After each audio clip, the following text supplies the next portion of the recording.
тэгээ 16 удаа хийсэн юм бүтээгүй учраас 17 дахь удаага оролдож үзье. Тэгээ Айнштайны үг юу байсан бэ мэдэх үү? Тэгээ insanity юу юм бэ? Галзуурлал юу юм бэ гэх юм бол тэгээ үр дүнгүй юмыг давтамжтай дахин хийх. Donald Trump нэг амттай. Тэр юм бэ гэх юм бол Steve Witkoff. Үл хөдлөхийн бас магнат. За Trump-ийн хамтрагч найз түнш итгэл авсан хүн. Бүр ямар хэмжээнд итгэл авсан байгаа юм бэ гэх юм бол Donald Trump Steve Witkoff-ыг Путинтэй хэлцлөө явуулдаг. Ганцаараа энэ хүнийг. За тэгээ энэ хүнтэй хамтраад бас юу хийж байгаа юм бэ гэх юм бол Сауди Араб төслүүдэд явуулж байгаа. Окей. За тэгэхээр Steve Witkoff Trump-ийн яг дэрэгт байгаа учраас мань хүний үгийг энэ Европ Арабын талаар сонсцгоё.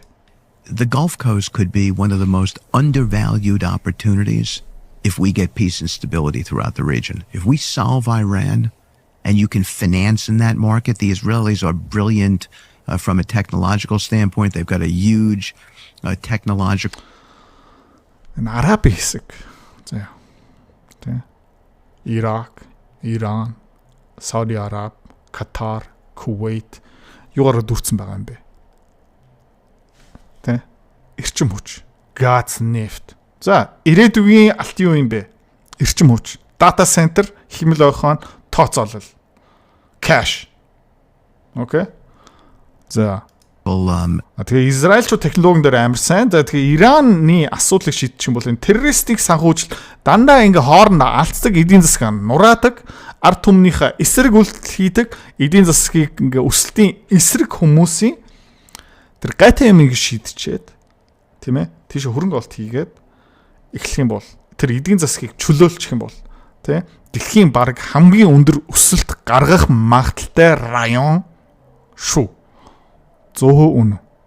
Монгол бас тийм. Окей? Монгол бас тийм. A base there. Yes. They're in AI, robotics, blockchain. That's where the UAE is today. I know. Тэ United Arab Emirates тэ юу хийж байгаа юм бэ гэх юм бол эрчим хүч, хэмэл ойхон, технологи, блокчейн гэх мэт. That's where Saudi Arabia is today. That's where Qatar is today. Can you imagine all these countries working collaboratively together? Тэгээд өөр Saudi Arab, Qatar, Kuwait тэ юун дээр төвлөрч байгаа юм бэ гэх юм бол ирээдүйд төвлөрч байгаа. Тэгээд төсөөлөө үүстэй эднэрийн хүчин нэгтгэж юм бол эсвэл ядч хооронд алдцгаа болчих юм. And creating that type of market, it could be much bigger than Europe. Europe is dysfunctional. Тэгээд ингээ хамтарчих юм бол заа уучраа олчих юм бол Европоос хамаагүй том. Яагаад вэ гэх юм бол эднэрт юу байгаа юм бэ гэх юм бол Европ байхгүй нэг юм. Хөрөнгө залуу хүмүүс эрчим хүч, газ, нефть, energy. Imagine if they became functional and everybody's a business guy there. Төсөөл үүстэй эднэрийн уучраа олчих юм бол тэгээд тэнд хүн болгон ямар төрлийн хүн юм бэ гэх юм бол мөнгөний төлөө явдаг бизнесмен, entrepreneur. Дубай руу яах гэж явдаг юм? Хөрөнгө олт хийх гэж явдаг, хөрөнгө олт босгох гэж явдаг, мөнгө хийх гэж явдаг, мөнгө олох гэж явдаг. Катар руу яах гэж явдаг юм? Дан бизнес ашиг дээр төвлөрсөн байгаа. Тэ? Энэ шашин машин муслим дараада ерөөхдөө хойшоо тавьсан шүү дээ.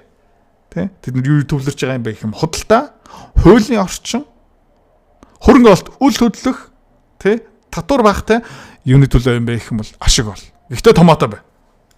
One more thing as a condition in that region, you have young leadership.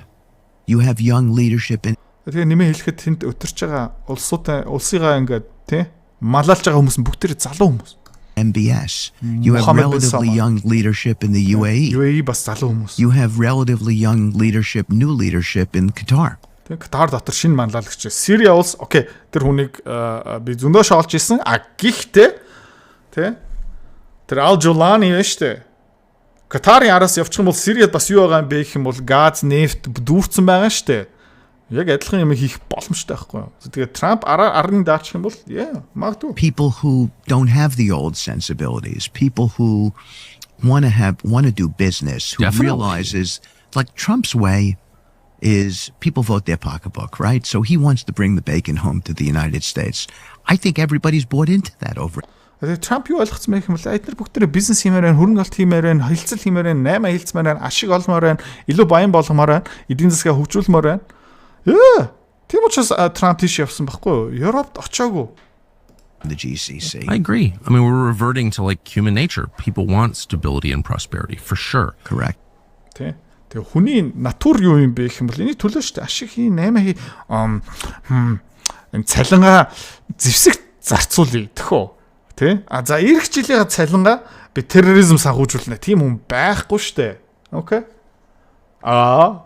Гэхдээ Европчууд одоо дахиад нэг санкц тавьж байгаа заа юу. Юун дээр санкц тавьж байгаа юм бэ гэх юм бол өөрийнх нь ганц хямдхан эрчим хүчний их үүсвэр дээр газ нефтний хамгийн хямдхан их үүсвэр дээр юу тавьж байгаа юм бэ гэх юм бол дахиад санкц тавьж байгаа. Тэгээд Путин энэ дээр юу хэлсэн бэ гэх юм бол сонсцгоо. Кажется, что не будут того-то и того-то не будут делать точно, потому что это им вредит. Но делают же придурки. Ер нь бол ийм хиймээргүй байгаа байхгүй юу? Тэ? Ер нь бол ингээ өөрт нь амар ашиггүй юм. Өөрөө ингээ хохироод байгаа юм. Тэ? Манай нефтийг авахгүй байна, манай бензинийг авахгүй байна, Украиныг санхүүжүүлж байна, Оростой ингээ алдсах юм байна. Ерөнхийдөө энэ бол нэг ухаантай шийдэл биш ээ. Гэхдээ эдгээр энийг хийдэг. Яг гэх юм бол эдгээр тэнэг ухраас. Учлаа. Вы извините, пожалуйста. Значит, ну как? Ну в рецессию, значит, ведущие экономики мира в рецессию впадают. Только бы нам навредить. Энэ Европ байгаа ингээд дэлхийн тэргүүлдэг байсан эдийн засгууд тэ эдийн засгийн хямралуугаа орж байгаа тэ өөрийнхөө ингээ хохироогоод байгаа биднийг хохироохын тулд өөрийнхөө хохироогоод байгаа. Keir Starmer, Merz, Macron тэ. За тэгээд манай шилдэг хүүхэн Kaja Kallas дахиад үг хэллээ. Ухаарсан болов? 17 package now ready and 17 дахь хориг санкцийн багцыг бид нар бэлдсэн. Яагаад гэх юм бол эхнийх нь болоогүй. Тэгээ хоёр дахь нь болоогүй, дөрөв дахь нь болоогүй, тав дахь нь болоогүй, 10 дахь нь болоогүй, 12 дахь нь болоогүй, 14 дахь нь болоогүй, 15 дахь нь болоогүй, 16 дахь нь бүтээгүй. Тэгээд 16 удаа хийсэн юм бүтээгүй учраас 17 дахь удаага оролдож үзье. Тэгээ Айнштайны үг юу байсан бэ мэдэх үү? Тэгээ insanity юу юм бэ? Галзуурлал юу юм бэ гэх юм бол тэ үр дүнгүй юмыг давтамжтай дахин хийх. we are working on the next package. And of course what would really have an impact is the sanctions on energy. Бидний хамгийн том өсөж байгаа үр дүн юу юм бэ гэх юм бол Оросын эрчим хүч газ нефтний экспорт дээр. Тэгээд хөдөлтөж авч байгаа хүмүүс нь юм бэ гэх юм бол Европчууд энэгтгэхээр дамжуулаад, Арабаар дамжуулаад, Катараар дамжуулаад Оросын газ нефтийг хөдөлтөж авч байгаа. Амар ухаантай.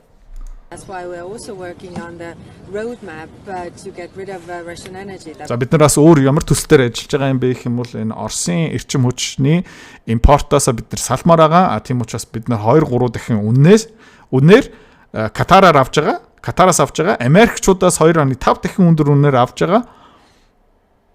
Бид нар юм ухаантай. Тэгээ салхин цахилгаан станц тийм атомын цахилгаан станцаа бид нар аль хэдийн нуураагаа дуусгацсан. Нүүрсний цахилгаан станц бид нар хоригдсан. Бид нар юу ашиглах дуртай юм бэ гэх юм бол тийм Оросын нефтийг Сауди Араб энэтхээс 2.5 дахин өндөр үнээр авах дуртай. Америкчуудын газ нефтийг тийм 2.5 дахин үнэтэй авах дуртай. Катарын газ нефтийг 3 дахин үнэтэй авах дуртай. Бидний ийм ухаантай саруул ирүүл ухаантай хүмүүс. We proposed last week and we are working on the legislative package одоо хойлоо баталж байгаа. Нугасаа гарч. Because to deprive them from the funds of funding this war is extremely important. I think also the political isolation is important to. Тэгээд эдний төсвийн орлого ингээд тасан зогсоох хэрэгтэй байна. За гэхдээ эднэр өөрөө юу хийж байгаа юм бэ гэх юм бол өөрийнхөө эдийн засгийн өртөг бүх юм өндөр олгоод эдний эдийн засаг өөрөө нурж байгаа. Энийг ухаарах хүн алга 50,000 гаруй ном зарсан. Борлуулалтын хэмжээгээр 2.5 тэрбум. Хувьцааны арилжаа хэдэн тэрбум. Бондын арилжаа хэдэн зуун тэрбумын арилжааны арт ингэсэн. За, энэ чадвартай би төрсөн үү? Төрөөгүй. Энэ борлуулалт контент гэдэг юмыг би сураад авсан.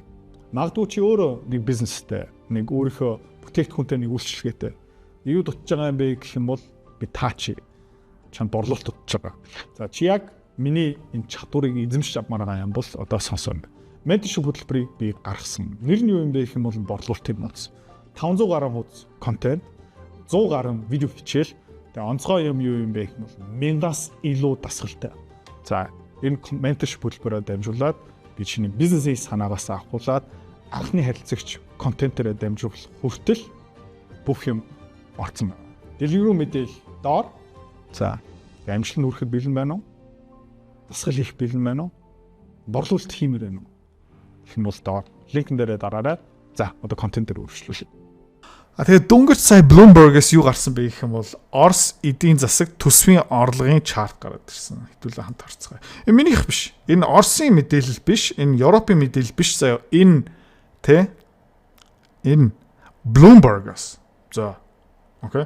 Энэ юу юм бэ гэх юм бол Орос холбооны төсвийн орлого түүхэн дэд хэмжээнд хүрсэн. За. Энэ харна юу юм бэ гэх юм бол газ нефтний орлогын цэхэр юу юм бэ гэх юм бол бусад. Окей. Түүхэн дэд хэмжээнд хүрч байгаа. Оросын эдийн засаг өсөж байна. Окей. За. Тэгээд энэ үр дүнгийг харъя заяа. Энэ Европын эрчим хүчний өртөг Швед улс нэлийн хямдхан байгаас ерөөхдөө Монголдо жоохон дөхөөд ирж байна. Финланд хямдхан, Денмарк хямдхан, Португал хямдхан, Грек хямдхан, Франц хямдхан. Яг гэх юм бол атомын цахилгаан станц. За одоо ингээ үнэтэй болж эхэлж байна. Окей. Үнэтэй болж эхэллээ. Австри, Люксембург 1 киловатт ойролцоогоор 15 цент. Окей. 15 центиг 15 цент 4000-аар үржүүлээ заяа. 1 киловатт цахилгаан 600 төгрөгийн үнэтэй. За. Окей. Герман 18 цент. За хамгийн гоё улс нь юу юм бэ гэх юм бол Их Британи. Их Британи амар сонирхолтой заяа. Далаагаас ерөөхдөө газ нефт гаргаж байгаа хэрнээ Европын хамгийн өндөр цахилгааны өртөгтэй 1 киловатт 30 цент. За 4000-аар үржүүлээ үзье л да. 1 киловатт цахилгаан 1200 төгрөг гэж боддоо. Тэ? За тэгээ Keir Starmer ерөөхдөө эдийн засгаа нурааж байгаа улсаа ингээд цагаач муслим дуракураа дүүрч байгаа. Тэгээ дөнгөж сая сонгуул дээр мань алгадуулсныхын дараа дуу хоолой төрчтэй өөр болсон. Тэ? Keir Starmer одоо ямар твит гаргаж байгаа юм бэ гэх юм бол гадаад гэмт хэрэгтэн Их Британд байх ёсгүй. Тэ? Өнгөрсөн жилийн 7 сараас ахуулаад бид нэр 3500 хүмүүс гэмт хэрэгтний хөөгөө гаргацсан. Өнгөрсөн жилийн 7 сараас өнөөдөр бол 3.5 мянган хүн. За чи бол за хууль бусаар хүмүүсийг англи руу оруулж ирдэг зуучлагч юм уу? Тэг хүний 8 чинь юм бол би та нарын араас ирж байгаа шүү. Бид нар аль хэдийн 24 мянгаыг байхсгүй хүмүүсийг бид нар гаргаа хөөгөө гаргацсан. Одоо эндээ зогсохгүй. Тэ? За арт төмлөө ингээ хандаад хэлж байна. I know you're angry about immigration. Та тийм захаачдын бодлого дээр бухимдж байгаа би ойлгож байна. Тэ? Гэхдээ миний үгийг тэмдэглээд аваарай, санаж яваарай. Бид нэр хилээ эргүүлээд авнаа. Энэ юу гэсэн үг юм бэ гэх юм бол цагаачдын урсгалыг багасгах нь. За тэгээд тэднийг үнэтэй зоч буудал дотор ингээ амьдруулахаа болиулна. Тэгээ энэ хүлэг усан онгоцод хүний 8-ачтай зогсооноо. Тэ? Өмнө юу ярьж исэн бэ гэх юм бол муслимийн талд орж исэн цагаач ямар ч хэрэггүй эднэр манай эдийн засаг дэмжиж байгаа Пакистан энэтхэг хүмүүс бидний арт түмний гişүн мөн бла бла бла ийм худлаа юм ярьдаг байсан байхгүй юу. За Ursula von der Leyen бас юу ярьж байгаа юм бэ гэх юм бол тэ бахаралтай бай. Тэ чи хинт хайртай тэрэндээ бахаралтай бай. Өөртөө бахаралтай бай. Хэн болж байгаадаа бахаралтай бай. Тэ чиний аян зам, чиний амьдралын зам болох тэр чигтээ хүч шүү. Тэгээ Европ бол чиний найз, чиний хамтрагч. Энэ 7 хоногтой үргэлж бүх 7 хоногтой өөртөө бахарж тэгээ юу тавьсан байгаа юм бэ гэх юм бол LGBTQ+ 2A бла бла бла. Тэ энэ транс bullshit биш тэ дэлхийд даяар ерөөхдөө модноос гарч байгаа. Ганц газар модноос ерөөсө гараагүй байгаа. Хаана юм бэ гэх юм бол Европ. За Европ бас юу модноос гарахгүй байгаа юм бэ гэх юм бол энэ хүн амын цөөрөлт заа. Энэ юу юм бэ гэх юм бол энэ Франц, Европ, Герман, Финланд, Италийн хүний тэ төрхийн тоо. За энэ зураас юу юм бэ гэх юм бол ерөөхдөө хүн ам тогтвортой байна. Ultra low гэдэг чинь одоо бүр ингээ хүн ам цөөрж байгаа гэсэн үг. За гэхдээ доор юу болж байгаа юм бэ гэх юм бол Африкийн континент дээр юу болж байна гэх юм бол энэ тесрээд явж байна. За ёо. Та нэг харж байна уу 2000 тэ 2000 за нэг 10 он гэх юм уу да 2005 онд ерөөхдөө Африк, Европын хүн ам тэнцүү байсан. Тэрнээс хойш одоо юу болж байгаа юм бэ гэх юм бол Африкчууд Дэлхийн хамгийн өндөр ухаантай хүмүүс тий ингээд тэсрээ явж байна. За 3.5 тэрбум Sub-Saharan хар эрстэй супер оюун ухаантай инженер эрдэмтэн гарч ирэх юм байна. Эднэр одоо хаашаа бүгдээрээ зүхтах юм. Хаашаа явах юм? Европ руу явнаа. Европ бол GG. Окей, дараах. Европ руу хөрөнгө олт төслүүд заяа. Тэ харж гин үү? 2021-22 оноос ахуулаад төслүүд нь эрс буурж гин. Хөрөнгө олт хийхэ болцсон байгаа. За дараагийнхан тэ энэ юу харьцуулж байгаа юм бэ гэх юм бол Америкийн технологийн салбар, Европын технологийн салбар. Энэ цэнхэр хүрэн цэнхэр юу юм бэ гэх юм бол Америк. Энэ дээрээ нэг жоохон тоос суудсан юу юм бэ гэх юм бол энэ ягаан бүр харагдахгүй байгаа байхгүй юу? Энэ Европ байхгүй юу? За дараагийнхан Европын цэргийн хүчин. За яа 1900 оноос 2020 он хүртэл Европын цэргийн хүчин ойролцоог 3 сая цэргээс 2 сая руу буурсан. Германы цэргийн хүчин ойролцоог 500 мянгаас 200 мянга руу буурсан. Францын цэргийн хүчин ойролцоог дээр ойролцоог 570 мянга байсан бол одоо 300 мянга руу буурсан. Англи улсын цэргийн хүчин 350 мянгаас одоо 150 мянга руу буурсан байгаа. Эдгээр бас дайн хийж чадахгүй. За дэлхийн эдийн засгийн хэдэн хувийг бүрдүүлж байгаа юм бэ гэх юм бол Америкийн эдийн засаг одоогийн байдлаар ойролцоо дэлхийн нийт эдийн засгийн 23%-ийг бүрдүүлж байгаа. Европ ерөнхийдөө Америктэй тэнцүү байсан одоо дэлхийн эдийн засгийн ойролцооны 16%-ийг бүрдүүлж байгаа. Тэр Middle East Арабын хэсэг эднэрийг зүгээр залгичин. Хятад, Аз эднэрээс хамаг болчин. За тэгээд би та хэд хэлчихье заяа. 10 юм уу 20 жилийн дараа Европ руу хараад зөө өрөвд нь хэдүүлээ. Окей? Энэ тодорхой. Би 60 настайгаа ингээд Германыг зөөр ингээд айгүй гонигтай дурсан да. Энэ ойлгомжтой. За энэ юу юм бэ гэх юм бол компаниудын бүтээмж, хувийн хэвшлийн корпорациудын бүтээмж. Америкийнхан ингээд дээшээ өсөж байгаа, Европ ингээд доош. За тэгээ энэ юу харуулж байгаа юм бэ гэх юм бол засгийн газрын үрийн үртэг, хүүгийн төвшин ингээд дээшээ буужж байгаа. Тэ? Бельги дээшээ буужж байгаа, Герман буужж, Испани, Европ, Франц, Их Британи, Итали, Голланд дэшээ бүгдээр явж байгаа. Ягаад тэгж байгаа юм бэ гэвэл заяа. Европын сонгогдсон манлайлагч нар хаана юу хийгээ явж байгаа юм бэ гэх юм бол